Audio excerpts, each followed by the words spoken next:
I know it has been a while, but as you can probably tell from my voice, I have been very sick.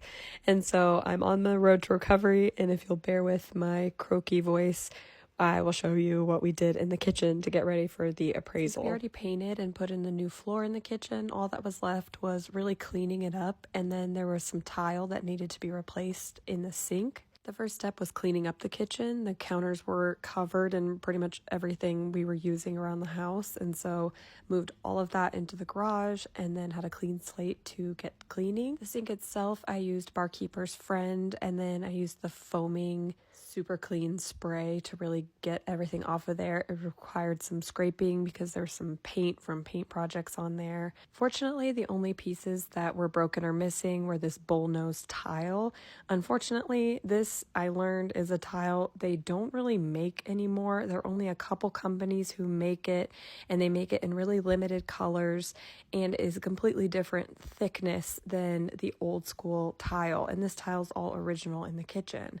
So I ended up ordering some online. It came super last minute, and it was a different blue than the original blue.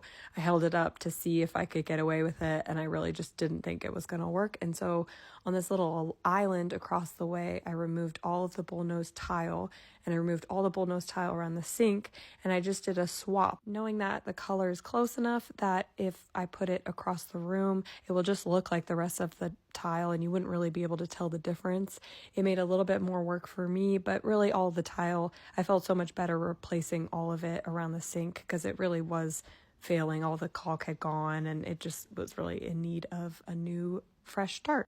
I used the pink stuff and a wet pumice stone to really get all the remnants of the old tile off of the sink, and that worked like a charm. And then I went about just installing all the new tile on the little island. Our appraisal was on the 18th of last month. I'm showing you in parts all the different things that we did to get ready for the appraisal in the last 2 weeks before it happened.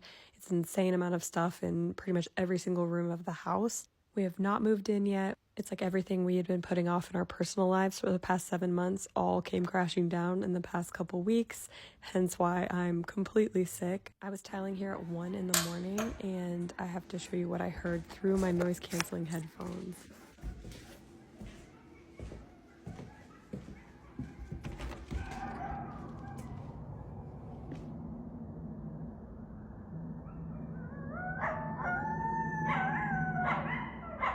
Luckily, our cat is a fully indoor cat. Otherwise, I would be very stressed out about the pack of coyotes that I heard running through our yard.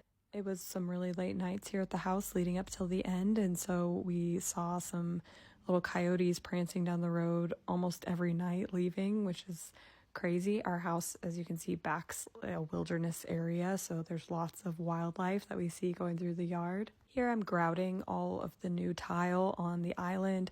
On that little island, I had dug out some areas with a grout scraper and re-grouted in some of the corners especially. I'm not going to do that to the full island because these are such tiny little tiles. It would take forever.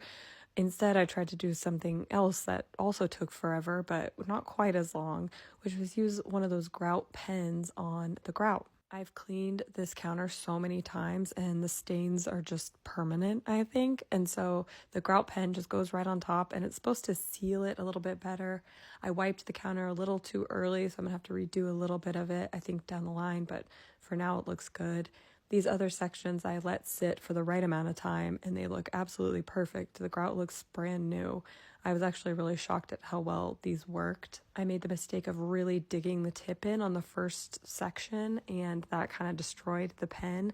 But on the next ones, I used a lighter touch and just continued to shake and press out more of the liquid, and it ended up working a lot better and more smoothly without ruining the tip of the pen. And any extra that gets on the tile just wipes right off once it's all dry. So it's kind of amazing. Up next, I'll show you light fixtures and appliances.